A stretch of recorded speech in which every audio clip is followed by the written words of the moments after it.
Habil na naman ang ang buntis. Saka twins guys.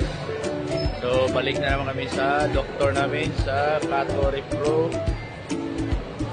Clinic and monitoring na naman sa heartbeat ng kambal. Ayan na guys, blooming yung buntis natin guys oh. Parang si Pia tsaka si Dominic Rocky or Dominic Ochoa. Hi guys, salamat sa panonood. Aboo!